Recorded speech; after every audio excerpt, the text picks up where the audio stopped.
Wealth of recipes and ವ್ಲಾಗ್ಸ್ಗೆ ಎಲ್ಲರಿಗೂ ಸ್ವಾಗತ. ನಾನು ಉಮಾ. ಇವತ್ತು ಒಂದು ಚಿತ್ರಾನ್ನ ವೆರೈಟಿನ ತೊಗೊಂಡು ಬಂದಿದ್ದೀನಿ. ತುಂಬಾ ಟೇಸ್ಟ್ ಇರುತ್ತೆ. ಇದು ಎರಳಿಕಾಯಿಂದ ಮಾಡಿರೋಂಥ ಚಿತ್ರಾನ್ನ. ನಿಂಬೆಹಣ್ಣಿಗಿಂತನೂ ಟೇಸ್ಟ್ ಇರುತ್ತೆ, ಆರೋಗ್ಯಕ್ಕೂ ತುಂಬ ಒಳ್ಳೆಯದು. ಲಂಚ್ ಬಾಕ್ಸ್ಗೂ ಆಗುತ್ತೆ, ಮಧ್ಯಾಹ್ನ ಬೆಳಿಗ್ಗೆ ಬ್ರೇಕ್ಫಾಸ್ಟ್ಗೂ ಮಾಡ್ಕೊಬೋದು, ಮಧ್ಯಾಹ್ನ ಮೊಸರನ್ನ ಜೊತೆಗೆ ಈ ಚಿತ್ರಾನ್ನ ಕೂಡ ಮಾಡ್ಕೊಬೋದು, ಇಲ್ಲ ರಾತ್ರಿ ಡಿನ್ನರ್ ಕೂಡ ಮಾಡ್ಕೊಬೋದು. ಯಾವಾಗಲಾದರೂ ಮಾಡಿಕೊಂಡು ತಿನ್ಬೋದು. ಈ ಅನ್ನ ಸಾರು ಮಾಡಿ ತಿಂದು ಬೇಜಾರಾಗಿರುತ್ತಲ್ವ, ಈ ರೀತಿ ಸೀಸನಲ್ಲಿ ಸಿಗೋ ಇರ್ಲಿಕಾಯಿಂದ ಚಿತ್ರಾನ್ನ ಮಾಡಿಕೊಂಡ್ರೆ ತುಂಬಾ ಟೇಸ್ಟಿಯಾಗಿರುತ್ತೆ. ನಾನಿಲ್ಲಿ ಈರುಳ್ಳಿ ಬೆಳ್ಳುಳ್ಳಿ ಏನೂ ಬಳಸಿಲ್ಲ ಚಿತ್ರಾನ್ನಕ್ಕೆ.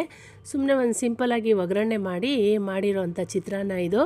ಇದಕ್ಕಿಂತ ಸಿಂಪಲ್ ಕೂಡ ಮಾಡ್ಬೋದು. ನೋಡೋಣ ಬನ್ನಿ ಯಾವ ರೀತಿ ಮಾಡಿದ್ದೀನಿ ಅಂತ. ಇಲ್ಲಿ ನೋಡಿ ಸಾಮಾನು ತೊಗೊಂಡಿದ್ದೀನಿ. ಇಲ್ಲಿ ಜೀರಿಗೆ ತೊಗೊಂಡಿದ್ದೀನಿ 1 ಸ್ಪೂನು, ಸಾಸಿವೆ ಒಗ್ಗರಣೆಗೆ. ಇಲ್ಲಿ ಈರುಳ್ಳಿ ಹಣ್ಣು ತೊಗೊಂಡಿದ್ದೀನಿ, 1-2 ಬಟಾಣಿ ಬೇಯಿಸಿಟ್ಕೊಂಡಿದ್ದೀನಿ. ಇಲ್ಲಿ ಕರ್ಬೇವಿನ ಸೊಪ್ಪಿದು, ಕ್ಯಾಪ್ಸಿಕಮ್ ಕೂಡ ತೊಗೊಂಡಿದ್ದೀನಿ, 1 ದೊಡ್ಡದು ಇಲ್ಲಿ ಈ ಥರ ಕಟ್ ಮಾಡಿ ತೊಗೊಂಡಿದ್ದೀನಿ. ಇಲ್ಲಿ ಕಡಲೆಬೇಳೆನ 1-3 ಸ್ಪೂನ್ನ ತೊಳೆದು ನೆನೆಸಿ ಬಗ್ಸ್ಕೊಂಡಿದ್ದೀನಿ ನೀರು. ಇದು ಹಾಕಿದ್ರೆ ತುಂಬ ಟೇಸ್ಟ್ ಇರುತ್ತೆ. ಕಡಲೆಬೇಳೆ ಹಾಕಿ ಮಾಡಿ ನೋಡಿ, ಇದೊಂಥರ ಟೇಸ್ಟ್ ಇರುತ್ತೆ. ಇದು ಹಸಿಮೆಣಸಿನ್ಕಾಯಿ ಒಂದು 6-7 ಕಟ್ ಮಾಡಿ ಇಟ್ಕೊಂಡಿದ್ದೀನಿ. ಕಡಲೆಕಾಯಿ ಬೀಜ ಇಲ್ಲಿ ತೊಗೊಂಡಿದ್ದೀನಿ ನೋಡಿ. ಇಲ್ಲಿ ಒಂದು 3-4 ಸ್ಪೂನ್ ತೊಗೊಂಡಿದ್ದೀನಿ. ಕೊತ್ತಂಬರಿ ಸೊಪ್ಪು, ಹಸಿಮೆಣಸಿನ್ಕಾಯಿ ಸ್ವಲ್ಪ ಮುಂದೆ ಇದ್ರೇ ಚೆನ್ನಾಗಿರುತ್ತೆ, ಖಾರವಾಗಿ ನೋಡಿಬಿಟ್ಟು ಹಾಕ್ಕೋಬೇಕಷ್ಟೇ. ನಿಮ್ಮ ಮನೇಲಿ ನೀವು ಯಾವ ರೀತಿ ಖಾರ ತಿಂತೀರಾ ಅನ್ನೋದ್ರ ಮೇಲೆ ಡಿಪೆಂಡ್ ಆಗುತ್ತೆ.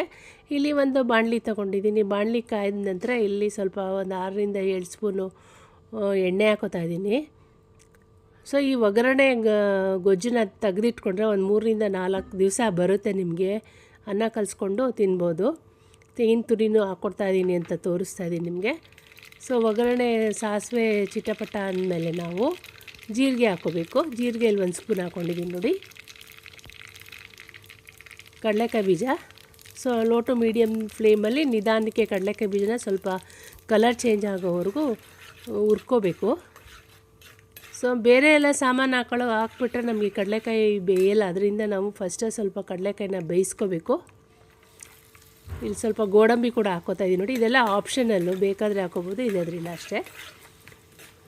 ಸೊ ಕಲರ್ ಚೇಂಜ್ ಆಗಿದೆ ನೋಡಿ ಕಡಲೆಕಾಯಿ ಬೀಜದ್ದು. ಈಗ ನೆನೆಸಿರೋಂಥ ಕಡಲೆಬೇಳೆನ ಹಾಕ್ಕೋತಾ ಇದ್ದೀನಿ. ಕಡಲೆಬೇಳೆ ಉದ್ದಿನಬೇಳೆ ಕೂಡ ಹಾಕ್ಕೊಂಡು ಮಾಡ್ಬೋದು. ನಾನು ಇನ್ನೊಂದು ಸ್ವಲ್ಪ ಚೇಂಜಿಗೆ ಟೇಸ್ಟ್ ಇರುತ್ತೆ, ಸ್ವಲ್ಪ ಕ್ರಿಸ್ಪಿಯಾಗಿ ಆಗುತ್ತಲ್ಲ ಎಣ್ಣೆಲಿ ನೆಂದಿರೋ ಅಂಥ ಕಡಲೆಬೇಳೆ ಹುರಿದು ಮಾಡಿದ್ರೆ ಚೆನ್ನಾಗಿರುತ್ತೆ. ಅದೊಂಥರ ಟೇಸ್ಟು ಬೇರೆ ಥರ ಇರುತ್ತೆ. ಸೊ ನೀವೊಂದ್ಸರಿ ಪ್ರಯತ್ನ ಪಡಿ, ಈ ಥರ ಮಾಡಿ. ಆಲ್ಮೋಸ್ಟ್ ಆಗ್ತಾಯಿದೆ ನೋಡಿ ನನ್ನ ಒಗ್ಗರಣೆ. ಈ ಸ್ಟೇಜಲ್ಲಿ ಬೇಯಿಸಿರೋಂಥ ಬಟಾಣಿ ಹಾಕ್ಕೋತಾ ಇದ್ದೀನಿ. ಸೊ ಎಣ್ಣೆಲಿ ಸ್ವಲ್ಪ ಫ್ರೈ ಮಾಡಿದ್ರೆ ಬಟಾಣಿ ಚೆನ್ನಾಗಿರುತ್ತೆ ತಿನ್ನೋದಕ್ಕೆ. ಕರ್ಬೇವಿನ ಸೊಪ್ಪು. ಸೊ ಇದೆಲ್ಲ ಸಾಮಾನು ರೆಡಿ ಮಾಡ್ಕೊಂಬಿಟ್ರೆ ಒಂದು 10 ನಿಮಿಷಕ್ಕೆ ಚಿತ್ರಾನ್ನ ಆಗೋಗುತ್ತೆ. ಈವನ್ ರಾತ್ರಿ ಉಳಿದಿರೋ ಅನ್ನಗಳಲ್ಲೂ ಮಾಡ್ಬೋದು ನೀವು. ಸೊ ಕ್ಯಾಪ್ಸಿಕಮ್ ಒಂದು ದೊಡ್ಡ ತೊಗೊಂಡಿದ್ದೀನಿ ಅನ್ನಲ್ಲ, ಈ ರೀತಿ ಕಟ್ ಮಾಡಿಕೊಂಡು ಹಾಕೋತಾ ಇದ್ದೀನಿ. ಚೂರು ಉಪ್ಪು ಹಾಕಬೇಕು, ಬೇಗ ಬೇಯುತ್ತೆ ಕ್ಯಾಪ್ಸಿಕಮ್ಮು. ಸ್ವಲ್ಪ ಕ್ರಂಚಿಯಾಗಿದ್ರೇ ಚೆನ್ನಾಗಿರುತ್ತೆ ಕ್ಯಾಪ್ಸಿಕಮ್ಮು ಚಿತ್ರಾನ್ನ ತಿನ್ನಬೇಕಾದ್ರೆ. ಸೊ ಹಸಿಮೆಣ್ಸಿನ್ಕಾಯಿ ಕಟ್ ಮಾಡಿ ಇಟ್ಕೊಂಡಿದ್ವಲ್ಲ, ಅದು ಕೂಡ ಹಾಕ್ಕೋತಾ ಇದ್ದೀನಿ. ಇಲ್ಲಿ ಚೂರು ಹಿಂಗೆ ಹಾಕೋಣ. ಆಲ್ಮೋಸ್ಟ್ ರೆಡಿ ಆಯಿತು ನಮ್ಮ ಒಗ್ಗರಣೆ. ತುಂಬ ಸೀದಂಗೆ ಮಾಡ್ಕೋಬಾರ್ದು, ಸ್ವಲ್ಪ ಕಲರ್ ಚೇಂಜ್ ಆಗಿದ್ದರೆ ಚೆನ್ನಾಗಿರುತ್ತೆ. ಯಾವುದೇ ಅಡುಗೆ ಮಾಡಬೇಕಾದ್ರೆ ಒಗ್ಗರಣೆ ಸೀದೋಗಬಾರ್ದು. ನೋಡಿ ಕ್ಯಾಪ್ಸಿಕಮ್ ಕೂಡ ಬೆಂದಿದೆ ನೋಡಿ, ತೋರಿಸ್ತಾ ಇದ್ದೀನಿ. ಸ್ವಲ್ಪ ಕ್ರಿಸ್ಪಿಯಾಗಿದ್ದರೆ ಚೆನ್ನಾಗಿರುತ್ತೆ. ಹಿಂಗೂ ತೋರಿಸಿದ್ದಲ್ಲ ನೋಡಿ, ಇವಾಗ ಹಾಕೋತಾ ಇದ್ದೀನಿ.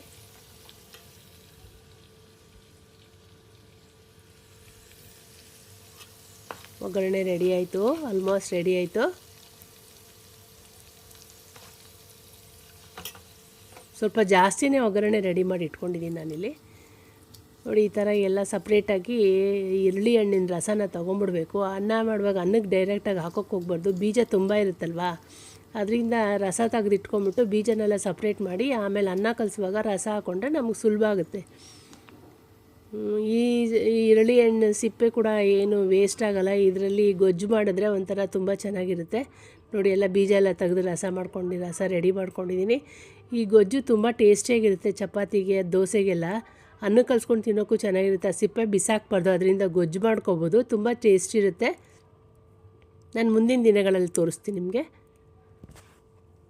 ಅನ್ನ ರೆಡಿಯಾಗಿದೆ ನೋಡಿ. ಸ್ವಲ್ಪ ಆರಕ್ಕೆ ಬಿಡಬೇಕು ಅನ್ನ. ಯಾವುದೇ ಅನ್ನ ಕಲಿಸ್ಬೇಕಾದ್ರೆ ಸ್ವಲ್ಪ ತಣ್ಣಗಾದರೆ ಒಳ್ಳೆಯದು, ಇಲ್ಲದ್ರೆ ಮುದ್ದೆ ಮುದ್ದೆ ಆಗಿಬಿಡುತ್ತೆ ಕಲಿಸ್ಬೇಕಾದ್ರೆ. ಸ್ವಲ್ಪ ಆರಿದ್ರೆ ನಮಗೆ ಕಲ್ಸೋಕ್ಕೆ ಸುಲಭ ಆಗುತ್ತೆ. ಒಗ್ಗರಣೆ ರೆಡಿ ಇದೆ ನೋಡಿ. ನಮಗೆ ಎಷ್ಟು ಬೇಕೋ ಅಷ್ಟು ಹಾಕ್ಕೊಂಡು ಕಲಿಸ್ಕೋಬೇಕು. ಅನ್ನನೂ ಅಷ್ಟೇ, ನೀವು ಎಷ್ಟು ಜನ ಇದನ್ನು ನೋಡ್ಕೊಂಡು ಅಷ್ಟು ಮಾತ್ರ ಕಲಿಸ್ಕೊಳ್ಳಿ. ತಿನ್ನೋದೊಂದು 2 ನಿಮಿಷ ಅಂತ ಅನ್ನ ಕಲಿಸ್ಕೊಂಡು ತಿಂದರೆ ಚೆನ್ನಾಗಿರುತ್ತೆ, ಫ್ರೆಶ್ ಆಗಿರುತ್ತೆ. ಅದರಿಂದ ಹೇಳ್ತಾ ಇದ್ದೀನಿ. ಸೊ ಒಗ್ಗರಣೆ ಎಷ್ಟು ಬೇಕೋ ನೋಡಿ ಹಾಕ್ಕೊಂಡು ಇವಾಗ ಅನ್ನನ ಕ್ಲೀನಾಗಿ ಕಲಿಸ್ಕೋಬೇಕು. ಕೈಯಲ್ಲಿ ಕಲಿಸಿದ್ರೇ ಕ್ಲೀನಾಗಿ ಹೊಂದ್ಕೊಳ್ಳುತ್ತೆ. ಸ್ವಲ್ಪ ಉಪ್ಪು ಹಾಕೋತಿದ್ದೀನಿ, ಅವಾಗ ಚೂರು ಹಾಕಿದ್ವಲ್ಲ, ನೋಡ್ಕೊಂಡು ರುಚಿಗೆ ತಕ್ಕೊಂಡು ಹಾಕ್ಕೊಡೋದು. ಕೊತ್ತಂಬರಿ ಸೊಪ್ಪು ಹಾಕ್ತಾಯಿದ್ದೀನಿ ಇಲ್ಲಿ. ಸೊ ಅನ್ನ ಎಲ್ಲ ಸ್ವಲ್ಪ ಚೆನ್ನಾಗಿ ಕೈಯಲ್ಲಿ ಕಲಿಸಿದ್ರೇ ಚೆನ್ನಾಗಿರುತ್ತೆ. ಇಲ್ಲಿ ಈರುಳ್ಳಿ ರಸ ತೆಗೆದಿಟ್ಟಿದ್ವಲ್ಲ, ಎಷ್ಟು ಬೇಕೋ ನೋಡಿಕೊಂಡು ಬೇಕಾದರೆ ಆಮೇಲೆ ಹಾಕೋಬೋದು. ಈಗ ನಾನು ಸ್ವಲ್ಪನೇ ಅನ್ನ ಕಲಿಸ್ತಾ ಇರೋದು. ತೆಂಗಿನ ತುರಿ ಹಾಕೋತಾ ಇದ್ದೀನಿ ನೋಡಿ. ಅನ್ನನ ನಿಧಾನಾಗಿ ಮೃದುವಾಗಿ ನಿಧಾನಕ್ಕೆ ಕಲಿಸ್ಬೇಕು. ಚೆನ್ನಾಗಿ ಅಕ್ಕಿ ಅನ್ನನೆಲ್ಲ ಸ್ವಲ್ಪ ಇಸಗಬಾರ್ದು, ಮುದ್ದೆ ಆಗಿಬಿಡುತ್ತೆ. ಸ್ವಲ್ಪ ಜೆಂಟಲಾಗಿ ಕಲಿಸ್ಬೇಕು ನೋಡಿ. ಈಗ ಕೈಯಲ್ಲಿ ಕಲಿಸಿದ್ರೇ ಟೇಸ್ಟಿ ಅದು. ಸ್ಪೂನಲ್ಲೆಲ್ಲ ಕಲಿಸಿದ್ರೆ ಸಣ್ಣ ಸಣ್ಣ ಅನ್ನದಲ್ಲಿ ಗಂಟಿರುತ್ತಲ್ಲ, ಸೊ ಅದರಿಂದ ಚೆನ್ನಾಗಿ ಹೊಂದ್ಕೊಳ್ಳಲ್ಲ. ನೀಟಾಗಿ ಕೈ ತೊಳ್ಕೊಂಡು ನೀಟಾಗಿ ಕಲಿಸ್ಬೇಕು.